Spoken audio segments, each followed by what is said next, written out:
A gente está de volta aqui, eu estou com o doutor Júlio. Doutor Júlio Pereira, um dos maiores neurocirurgiões aqui do país. E olha, eu vou dizer uma coisa, e traz pra gente informações tão importantes e relevantes. Mais uma vez eu quero agradecer. Obrigado, doutor. Obrigado. A gente está conversando sobre Alzheimer, falamos já sobre dislexia, estamos conversando sobre Alzheimer. Doutor, o que acontece no cérebro? Perfeito, né? Isso é bem curioso e eu gosto muito de falar aqui, porque assim, dá esse tempo para as pessoas entenderem. E às vezes a gente cai numa familiar com doença e fica perdido, né? É uma coisa física, padre. O que acontece no nosso cérebro? A gente tem conexões, que a gente falou até anteriormente, né? E com o envelhecimento, algumas proteínas, que a gente chama beta-amiloide e tal, ela começa a depositar e dificulta a comunicação entre os neurônios. Isso por causa da idade. Da idade, o envelhecimento, né? Geralmente na terceira idade, acima de 65 anos. E a região temporal, que é responsável da memória, é um dos locais que mais tem depósito dessa substância. Como a gente sabe isso? Ressonância funcional, da década de 90 que eu falei.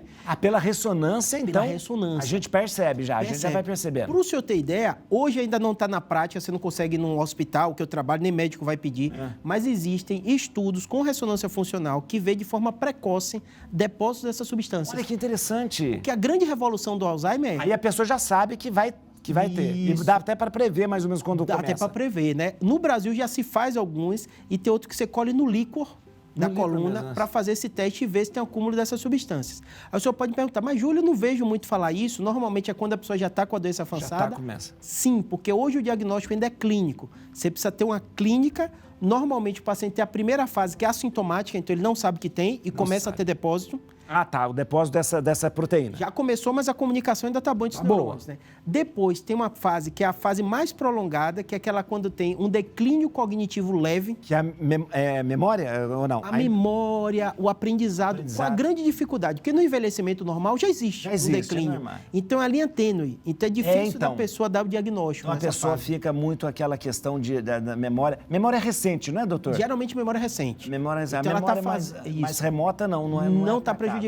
E qual o grande confundidor? E muita gente jovem até às vezes procura o neuro e tal, é porque burnout, depressão, também dá também essa alteração da memória. Então confunde às vezes a pessoa. Confunde, né? O que a gente pesa para saber de uma coisa ou outra? A história, a idade da pessoa, né? Ver se tem outros componentes da depressão, ver se tem componente da ansiedade também, e aí você vai para um caminho para o outro. E aí a segunda fase, padre, depois do declínio cognitivo leve, e aí geralmente é a fase que recebe o diagnóstico. As pessoas começam a se perceber, a gente está conversando aqui no bastidor, né? Contaram um caso, né? A pessoa sai e não volta mais, ela tem apagão. Sei. E são esses momentos que a gente vai percebendo, né? São esses momentos que a gente... Por exemplo, então a gente começa primeiro tendo um declínio cognitivo leve. Memória, coisinha. Nessa fase é a fase ideal para você diagnosticar, porque apesar de não ter cura, é uma doença que quanto antes você diagnostica, melhor você consegue ter o controle dos sintomas do paciente. E depois a pessoa já começa a ficar mais... Isso. O que acontece com o Alzheimer? O depósito acontece no cérebro como um todo. Como todo. Começa com a memória, por isso que a gente vê o avançar. A memória está onde no cérebro, doutor? Na região temporal. Essa região temporal. Temporal. Aqui do lado. Isso, aqui desse lado. Nas têmporas. Nas têmporas. Essa região temporal, inicialmente é isso. Junto com a temporal, ela tem muita relação com o sistema límbico das emoções. Sim. Então, às vezes, a pessoa nota, ele está mais nervoso do que o normal. Então, a irritação é muito comum no Alzheimer. Porque a gente percebe no Alzheimer uma irritação exacerbada. Isso, por causa disso também. Então, a família fala assim, ó, ele começou a mudar o jeito dele. Ele não era assim, está tendo as explosões, está tendo uma coisa sem justificativa. Isso também é sintoma, às vezes, inicial do Alzheimer. Quando ela vai avançando, chega até a comprometer coisas do hábito de vida. Então, higiene, às vezes, o paciente fica prejudicada. A linguagem não consegue falar, às vezes, palavras. Quando chega naquela fase mais avançada, que a pessoa praticamente ela fica no estado vegetativo, por que ela não perde essas capacidades mais... a mastigação, a deglutição, isso não perde. Não perde. Coisas respiração, nada disso. Nada disso perde. Até caminhar mas muito. É do sistema nervoso central.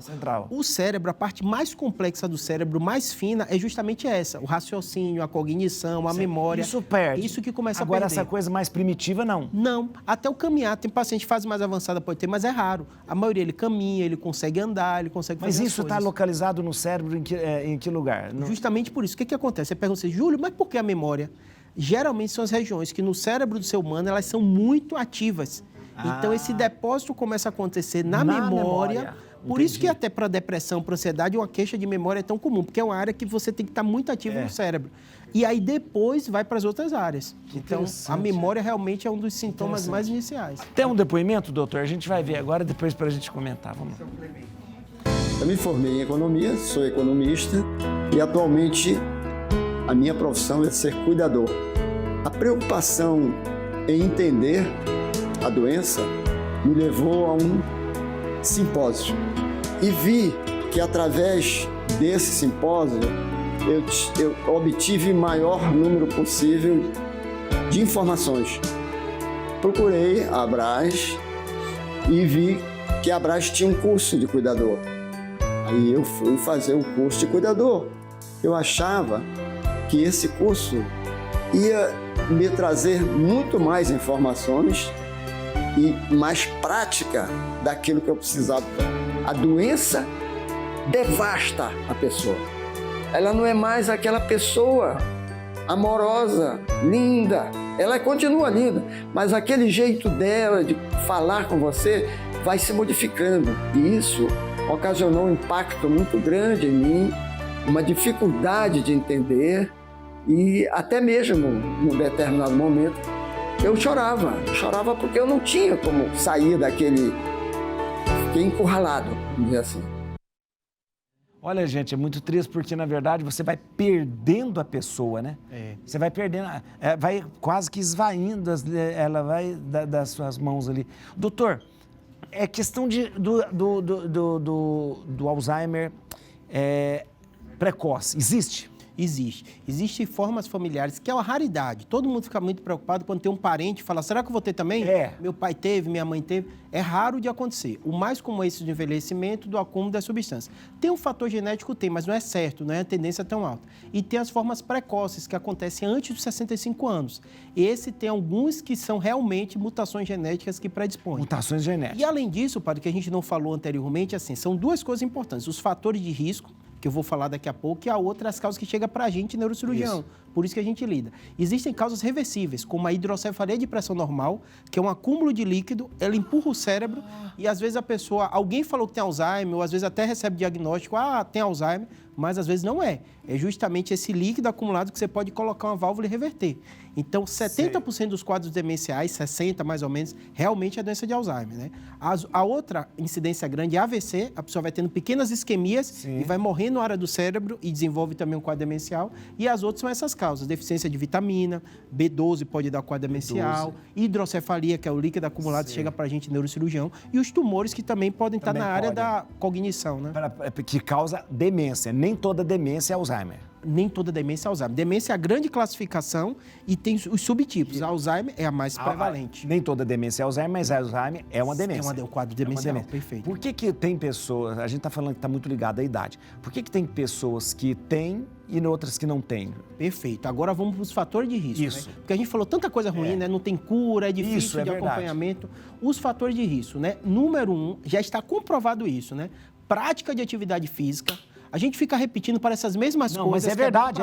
Tudo, mas está comprovado. Prática de atividade física, gente. Prática de atividade física, grau cognitivo de estudo. Estudar sempre. Estudar. Sempre. Óbvio que o estudo não é só formação acadêmica, né? Mas a gente sabe, e os estudos americanos, eles usam muito isso. Então, pessoas que estudaram mais tempo, ela tem uma menor incidência. E, além disso, quando ela tem, ela consegue ir do convívio social por um tempo maior.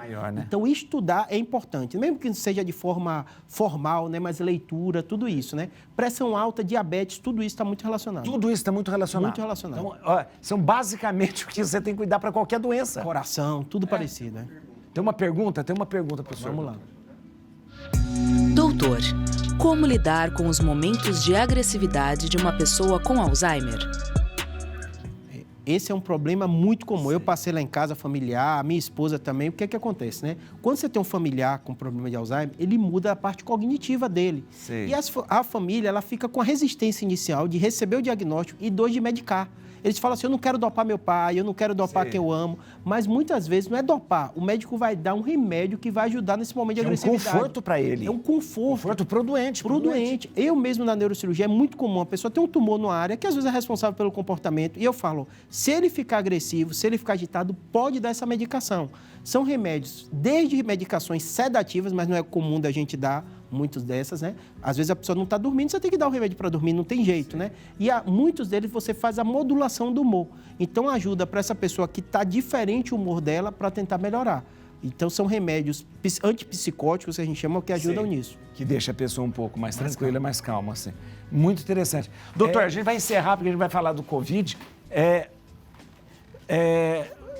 Sentir os primeiros sintomas, não é que a pessoa sente, sempre alguém que tem que perceber. Normalmente é. Não é a pessoa que fala, eu acho que eu tô com Alzheimer, né? Não. Eu até brinco que falo, quando a pessoa fala, geralmente não é. Quando a familiar percebe, aí geralmente então, qual médico que deve procurar? Isso. O neurologista clínico, ele vai fazer uma bateria de exame. Lembrando, quando é jovem, burnout, depressão, tem muitos fatores confundidores. Lembrando, o doutor falou muito bem, temos várias demências, né? Perfeito. Temos várias demências. Nem tudo pode ser falado assim, é Alzheimer. Não, tumor eu pego muito caso, hidrocefalia, então tem muito caso até neurocirúrgico. Você fala de hidrocefalia, mas hidrocefalia pode ser ela, porque tem pessoas que nascem hidrocefálicas. O mais comum, todo mundo conhece essa de criança, mas do idoso também acontece. Existe O líquido, brincando. O líquido dentro do cérebro tem dificuldade, porque algumas substâncias pode acumulam. Desenvolver uma hidrocefalia? E aí chama hidrocefalia de pressão normal ou hidrocefalia do idoso. E os sintomas são esses? Muito parecido com o Alzheimer. A memória fica difícil, a marcha fica difícil, a gente chama marcha magnética. O cérebro está sendo pressionado lá. Então, a comunicação dificulta. Muito parecido com o Alzheimer. Eu não sabia, olha que coisa. E é um dos mais comuns. Quase 5 a 10% desses casos, a gente coloca uma válvula e o sintoma melhora. Melhora. Olha que interessante. Medicamentos para Alzheimer existem? Não existe remédio que mude o curso da doença. Às vezes você vai estar curado do Alzheimer, mas consegue controlar o sintoma, como aquele caso que perguntou. Controlar os sintomas, é verdade. É uma doença difícil. A gente sabe que é difícil. Eu prefiro ser sincero, como a gente é aqui, né? Mas você consegue controlar. Mas há muita pesquisa. Muita pesquisa. O FDA aprovou o primeiro remédio com potencial de mudança, mas vamos esperar, porque tem fases muito específicas. Ainda não chegou aqui. Sei. Porque os cientistas já sabem o que faz. A gente sabe diagnosticar, a gente sabe o que é, sabe o que acontece, mas até hoje não avançou muito o tratamento. Por exemplo, um medicamento que venha a evitar esse depósito da... Tá aí. O debate está aí. Identificar muito precoce, que a gente já está começando a conseguir, e a partir daí dar o remédio para atrapalhar esse depósito. Olha que coisa, gente. Muito bom. E o Covid, hein, que o Rodolfo, nossa senhora, está tão preocupado. Não? Eu estava conversando com ele nos bastidores, né, padre? Eu brinquei até com ele, eu não pode estar nos extremos, né? A saúde mental também é muito relevante. É verdade, né? doutor, ótimo. Meu pai e minha mãe estão puxando minha orelha para eu relaxar. Eu falo, é assim mesmo. O que é que acontece? Passamos o caos, padre. Ninguém tinha vivido isso, né? Verdade. Morreu muita gente, caminhão saindo. Hoje o cenário é muito melhor. Não dá para a gente baixar a guarda. Muita pesquisa foi feita, muita pesquisa. Muitas vacinas desenvolvidas, né, doutor? Eu estava falando com ele, a gente é hospital, né? Tem grupo de WhatsApp, morreu fulano.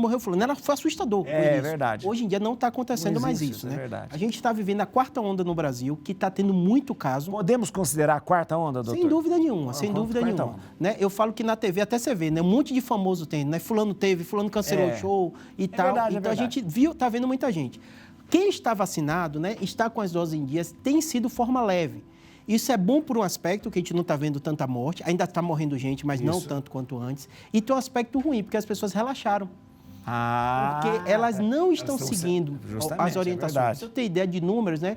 População brasileira, quase 90%, 86% tomaram as 2 primeiras doses iniciais. Quando vê a 3ª dose, cai para menos de 60%. É demais. 4ª dose, então, deve ser... 4ª dose, ninguém está tomando, né? E aí eu estava conversando até com ele no bastidor, falando o seguinte, tiveram alguns aspectos. Número 1, realmente foi um estresse muito grande. E muita gente, assim, chegou no seu limite e deu a relaxada. Agora é o momento da gente seguir as orientações científicas. Eu falo que na medicina você tem que ser pragmático. Não precisa ficar desesperado com doença, todo mundo vai ter doença, uma hora nossa vai chegar, não tem jeito, mas tem que ser prático. O que a ciência mostrou hoje? Usar a máscara em ambiente fechado, em especial transporte público, avião. Relaxa no ambiente aberto. Você vai no parque, eu estava falando com ele, eu tiro a máscara, eu ando, eu estou no meu carro, eu ando sem. Então, você começar a restringir. Tomar a dose de reforço e conversar com seus familiares. Não está mais na hora da gente brigar. Dizer que fulano é negacionista, parou isso, né? Eu durante muito tempo, também eu fui rígido, porque a gente viu que agora é o momento da gente respirar um pouco. Os próprios órgãos do mundo inteiro diminuíram a questão do controle da vacinação, porque eles viram que isso causava um transtorno também emocional para muita gente. Sei. E está na fase da gente convencer. Mostrar para a pessoa que nesse primeiro semestre, por exemplo, morreu 90% menos pessoa do que o ano passado. E por causa de quê? Da vacinação. Da vacina. Ou seja, assim, mais comprovado do que isso não tem jeito. Perfeito. E o negócio é completar todo o esquema vacinal. Isso. Parar daquilo de dizer que fulano está certo ou está errado, esquece isso. Só convence, fala assim, ó, toma vacina, não teve casos de mortes como estavam anunciando. O comitê, tanto americano como aqui, viram alguns casos muito pontuais de reações adversas. E não compara com benefício. Então, a gente tem que ser sincero nisso e dizer que tem que tomar. Você fazendo isso, está muito tranquilo, padre. Quem está com as doses, terceira ou a quarta dose, o chato da vacina, que a gente tem que falar também os pontos fracos, né? Quando acontece, não adianta enganar ninguém. É que o tempo vai passando, a imunidade cai. Vai caindo. Por isso tem quarta dose de reforço. 2, 3, 4 doses. Porque vai caindo o tempo, você vai tomando de novo. E quem é contra gosta de falar assim, então vai tomar 10, 20, eu falo não. A ciência, ela é dinâmica. Ano passado, começou a vacinação. Hoje, a gente já tem um controle muito grande. Muito provavelmente, eu estou até falando com ele no bastidor, várias farmacêuticas já anunciaram dose com melhor proteção da Ômicron, que caiu realmente a proteção, apesar de proteger para mortes e casos graves, né? Mas caiu um pouquinho da proteção. E muito provavelmente essa parte da imunidade também vai melhorar. E a tecnologia aumenta, nós vamos ter, de repente, uma vacina que vai proteger um ano, por exemplo. Perfeito. Um ano vai proteger um ano. 4 a 5 meses, a imunidade começa a cair. De 4 a 5 meses começa a cair a imunidade. Mas você tem que seguir os órgãos de saúde pública, porque eles vão anunciar, eu estava até conversando com ele, ele fez, mas meu pai já tomou há 3 meses. Eu fiz, respira fundo. Os órgãos de saúde pública vão dizer, agora é a hora de você tomar a dose de reforço. E outra coisa interessante que eu falo com todo mundo é o seguinte, saúde você tem que ser prático e pragmático. Não adianta criar um mundo da fantasia, assim, eu queria uma vacina que eu tomasse e acabou. Não existe. Não existe. Né? Doutor, e essa coisa, e a pessoa, isso vale para você, Rodolfo, a questão do, quer tomar várias doses, tomou uma dose, agora se sair a 5ª dose hoje, ele já vai querer tomar. Isso também não... O que eu costumo dizer é o seguinte, você tem que seguir os órgãos de saúde. São 4 meses? Então é 4 meses. Espera a sua idade, não tem por que você ter pressa. Justamente. O que aconteceu? Na primeira e na segunda dose existiram muitas pesquisas e realmente resolveu parte do problema. Então muita gente criticou e com uma certa razão disso. Faltou muita informação nos órgãos oficiais, explicando para a pessoa o porquê, explicando que não tem caso de morte. Teve muita fake news de morte de criança, o que não aconteceu. Né? Aconteceu muita fake news dizendo que a atleta está caindo duro e morrendo, né? Não existiu isso também, né? E as fake news, elas são assim, elas soltam informação e pronto, né? E bota de forma irresponsável. Isso. E elas inventam, né? Inventam referência, inventam tudo. Eu digo para todo mundo o seguinte, eu não sei ler inglês, Júlio. Vai no site da Harvard, John Hopkins, você acredita nessas instituições? Então. Tem um ícone só de vacinação de criança. Pronto. Hoje tem Google Translation, né? Você copia lá e coloca. Porque às vezes você vê um brasileiro falando, será que é isso mesmo? No mundo inteiro. Órgão de saúde europeu, órgão de saúde americano. Então, padre, da vacinação, o Brasil e o mundo deu show. A gente ficou muito bem. Da terceira dose, as pessoas estão com preguiça. Preguiça, porque a pessoa pode tomar e o que é o seguinte, o que um médico, um cientista vai falar para você? A única coisa que ele pode falar... Se vacine. Se vacine. Não tem muita outra coisa. O que ele fazer, falar. Não tem muita coisa. Não tem o que falar. E a outra coisa que eu tenho dito muito até para os meus pacientes, como o Rodolfo e outros que a gente estava conversando, que é o seguinte, cuide também da sua saúde mental. Sua vida tem que voltar à normalidade. Fazer atividade física, sair. Tem muita gente que está meio com pânico de ambiente com muitos locais. Então... Tem gente que me fala assim, Júlio, eu fico inseguro, eu fico melhor com máscara. Use sua máscara, mas vá sabendo que essa fase de transição vai chegar, o mundo está muito melhor quanto a isso, né? A gente está sabendo muitas informações, tanto que eu estava conversando com ele antes, né? França, 200 mil casos num dia, assustador. Então, mas as mortes mais baixas, as pessoas não tomaram a dose de reforço, tudo né? Isso. Então, sempre tem um porquê. E o porquê é justamente essa, talvez até, como diz, nem tanta responsabilidade, mas preguiça porque deu uma relaxada. Deu uma relaxada, isso Doutor, queria agradecer, muito obrigado.